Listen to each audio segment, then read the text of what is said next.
Welcome to the Boat Buyer's Secret Weapons series. I am your host, Captain Matt. Today we are doing a pontoon review of the Manitou 25 Aurora LERF VP2. So let's take a look at some of the stats on this boat. The boat is 25 feet 2 inches, the overall length. The beam is 8.5. Max horsepower rating, the 200. And the dry weight, 3,305 pounds. Fuel capacity, 44 gallons. The tube diameter, it's a 23, 27, 23 pontoon. So Manitou has come up with a V-toon technology where they actually put a larger 27-inch diameter tube in the middle and either a 23 or 25 on the outside, which gives them a banking in the turn. So that is something that they do that's different than everybody. We'll talk a little bit more about that a little bit. Their tube gauge is 0.1 mils. And they do a little bit heavier in the nose cone. I don't know exactly what that gauge is, but I'll show you what I mean. Their quality level is definitely luxury performance, although this Aurora is their entry-level value model. So not a ton of options to add, not a ton of extras, but still built to the Manitou quality standard. So a little bit about Manitou.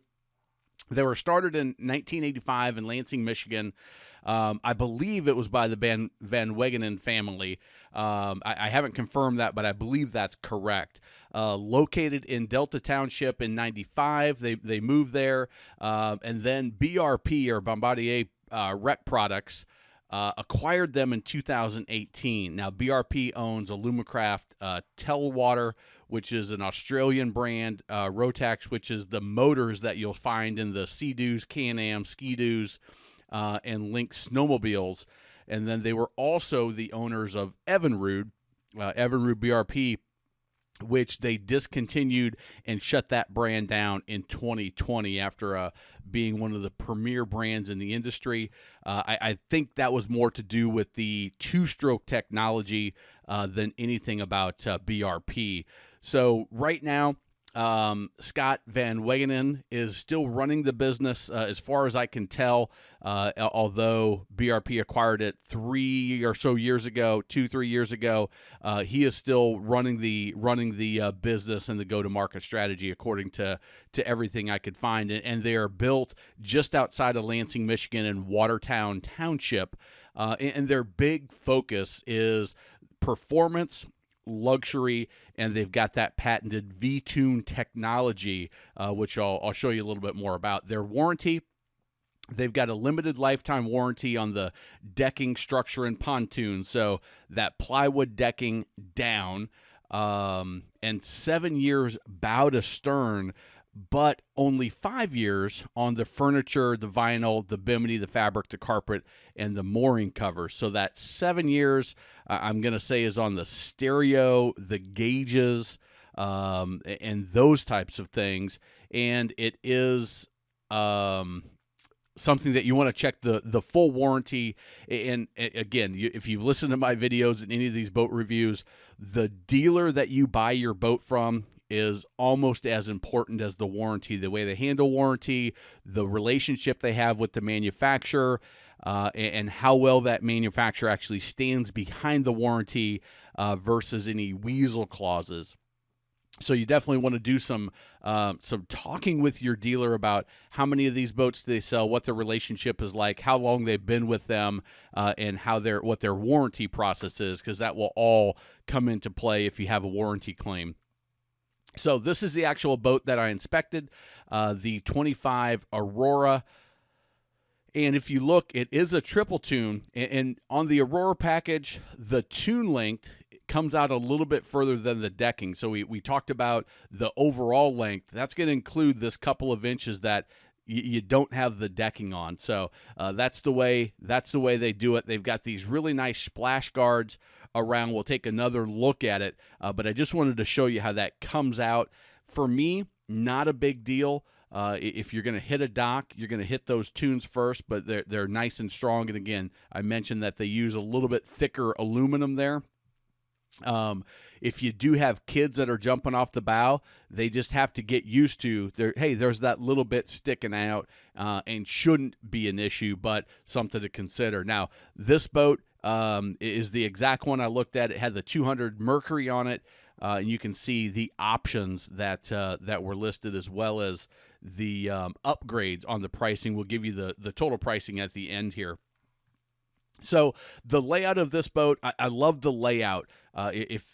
Probably my favorite pontoon layout, where you've got nice big couches on this 25-foot pontoon. You've got two really nice big couches up front. You've got the in-floor ski locker, which we'll take a look at. And then from midship back, you've got the two captain's chairs, which in my opinion is the way to go. If you're buying a new one, that is a great setup, so you can have a conversation if it's just two of you out and the captain's not left kind of on their own. The L-shape and some of the other ones kind of leave the captain out of the conversation, and this kind of brings everything together, and it's always nice to have a really nice second captain's chair when you're out cruising. And then the two rear-facing lounge seats with that center walkthrough. You can see a spot for a table. You can see the ski tow bar, which we'll look at a little bit more. But what about the upholstery? The upholstery is an important piece for me, the quality. So let's take a look at that upholstery and just kind of the thickness of it. A very nice thick upholstery.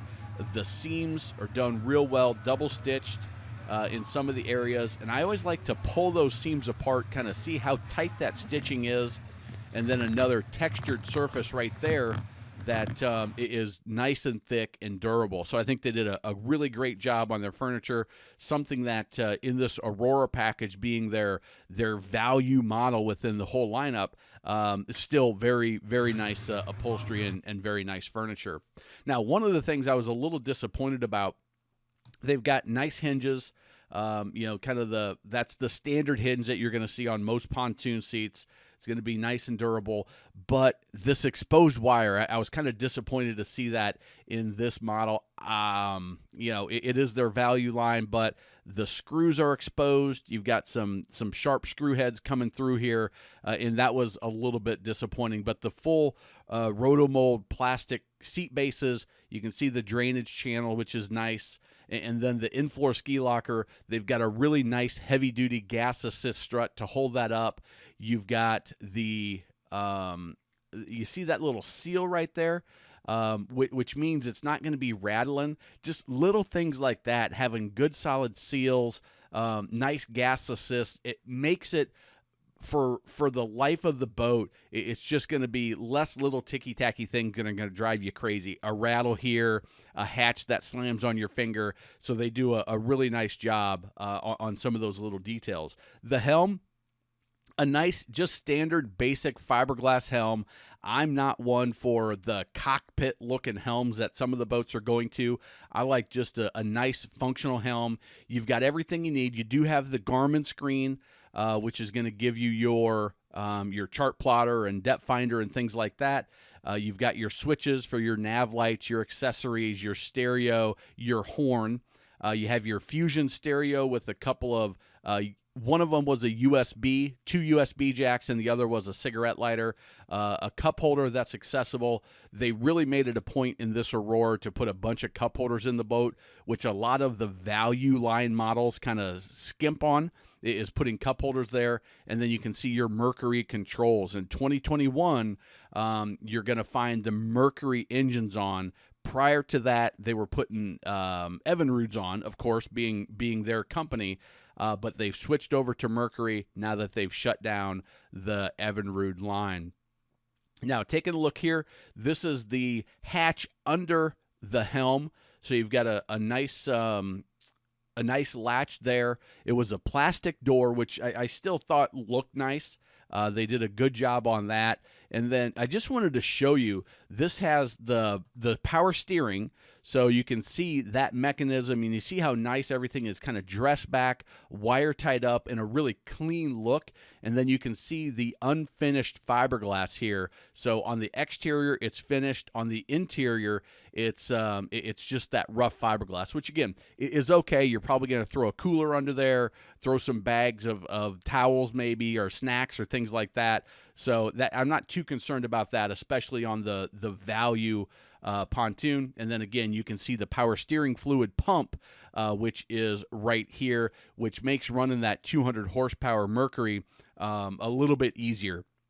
It's like driving your car, really. You can use a single finger versus the hydraulic steering, which isn't true power steering. It makes it easier, but there's still a little bit when you're turning against the propeller, usually making a turn to port or the left-hand turn, you're going to feel a little bit stressed versus no power steering, which you might find on a 50 or a 75, and you really got to work for those. So that's the power steering pump and what's all in there. But I really like to look in there and see how clean and dressed back and how good are the wires, what kind of connectors are they using. Those are the details that are gonna matter, especially if you're in a saltwater environment, and especially if you're going to keep the boat for 10 plus years. This boat's rated for 13 people, 1,905 pounds, and you can see the max horsepower rating of 200 right there. As always on these capacities, it's whatever comes first. So 13 people that are 100 pounds, you're at capacity, or 10 people that are 200 pounds, you're just over capacity. I can't do the math to get a 1,900-pound group. So that's the capacity. This is brought to you by the U.S. Boat Expo, which we've just released. It's a group of over 20 expert interviews with people throughout the whole industry, that if you're thinking about buying a boat, all the misinformation, the confusion, the overwhelm, the mistrust that's out there, these are people that are just sharing their knowledge. They've got no ulterior motives. Nobody's selling a boat. It's going to give you the confidence to buy the perfect boat for you with the 100% confidence. Go check that out if you're interested. And then looking at the ladder and the back end, a nice stainless steel ladder, big heavy duty. It had 4 steps on it, and then a really nice heavy duty stainless steel ski tow bar. Now this is their value boat, but you can see it's bolted through and attached to the underside, and it's a really well done in my opinion. Now, when we look at the corner caps, this is one of the cleats. A couple of things that you're seeing here is you're seeing the corner cap, which is this is the bow of the boat. This is the part that is traditionally, when you're coming in, is going to hit something. So you'll see after 5 or 10 years, you'll see some of the corners on older pontoons just really crunched up and the plywood showing. But what they've done is they've got a nice finishing piece here, which is nice and sturdy, which runs to the corner, and they have it capped, which is even stronger. And now they're going through with the cleat. So they're going through not only the corner cap, but that finish piece and the plywood. And then underneath, not only are they backplating it, but they're actually using a full plate, not just a couple of washers. And you can see that nylon nut, which means that's not going to come loose. So that is, in my opinion, about the best possible way you can attach a cleat. And again, it's why they're in that luxury segment and that performance segment. And as a 25-foot pontoon, you might say that's a little bit much, but that thing is not going to come loose, and you're not going to have an issue. Now let's talk a little bit about the boat itself and what they're known for, and that's their V-toon technology. So if you notice, the center tune, not only is it larger diameter, I said 23-inch, 27-inch, 23-inch, but they also set that middle tune down about an inch and a half, 2 inches, so it's dropped down, which allows it to bank. They've also got the lifting strakes, which they really get aggressive with the lifting strakes, which are these right here, which are going to get that boat kind of up on plane, kind of on top of the water like you would expect from a fiberglass V-hull boat. And they're also very focused on having good, clean, solid welds, which I'll show you in just a little bit. But I like this image that they have on their website because I think it shows their differences a little bit better than the actual pictures. Now, when we go back here, you can see those splash welds.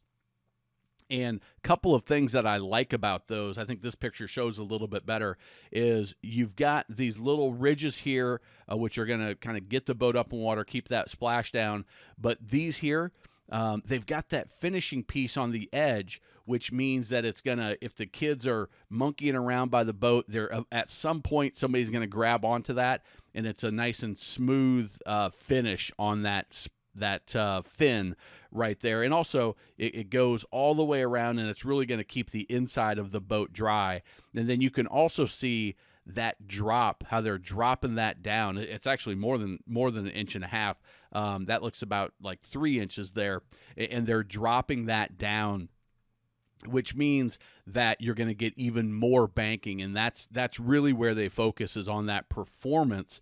And then you can see that lifting strake. That's a really aggressive lifting strake. Some of them are a little bit smaller, and you can see it comes all the way forward, and it's really, really well done.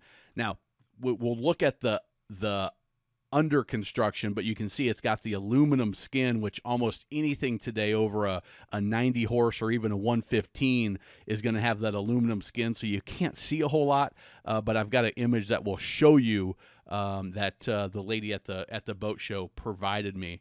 And then again, just taking a look a little bit more at that toon and their planing technology, and part of that is the what they do on the toons. And remember, these are a little bit thicker. You can see that keel on it, that they've put another section on that keel to really make it strong. Now, this is the image that the rep at the boat show provided me. So in most tri-toons, or like I said, anything over 90 or 115 horsepower, they're going to have aluminum skin on it, and you can't see this. But I think this is really important as you get to bigger horsepower, is how big, durable, and close together these beams are.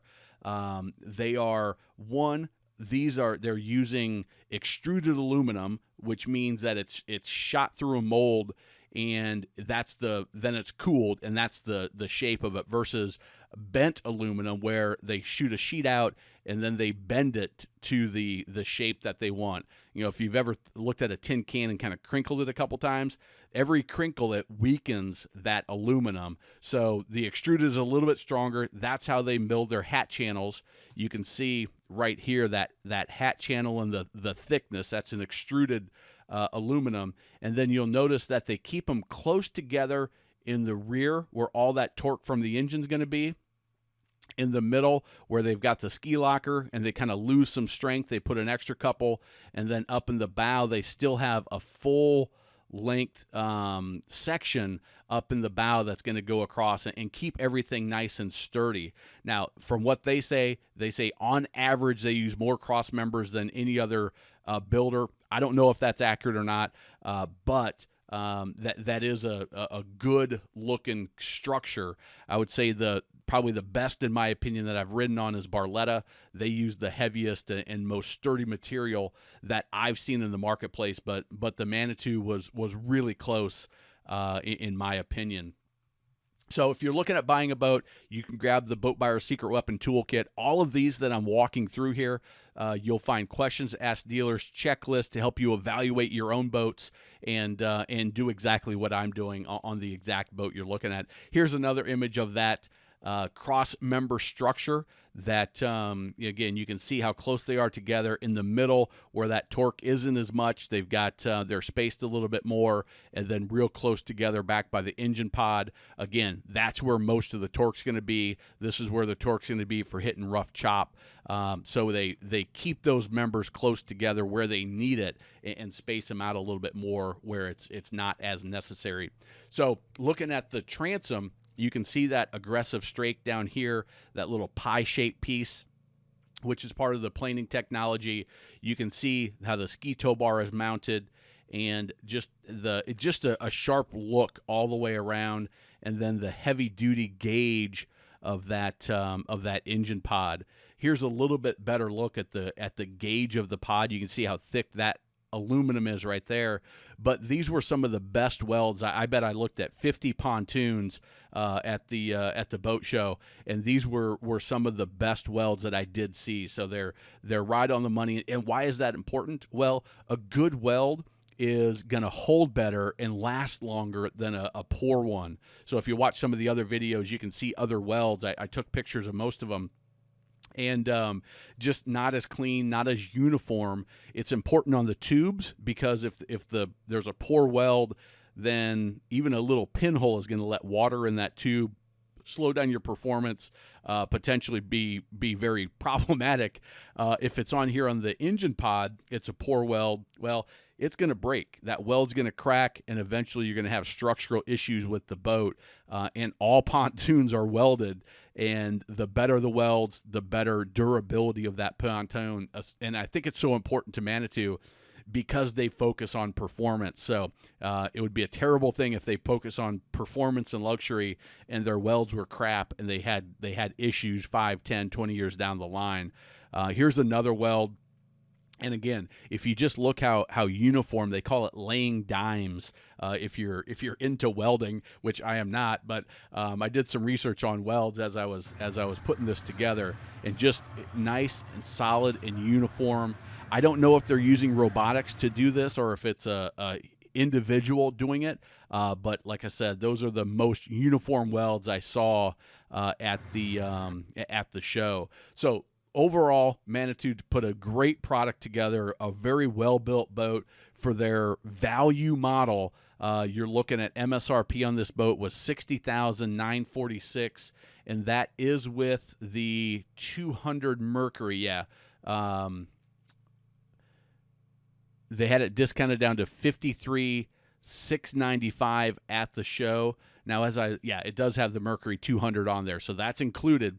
No trailer, but all those options that we showed, this was the exact boat. So for $54,000, a very well-built pontoon, $323 a month, and I was real impressed with that. If you enjoyed this video, you want to see more walkarounds, more video evaluations, we've got those. Hit that subscribe button. If you enjoyed this video, smash that like button. We'd really appreciate that. If you found value in these videos, go check out all the other ones that we've done. I've got over 50 of these videos, and YouTube's recommend a couple. And remember, life truly is better on a boat.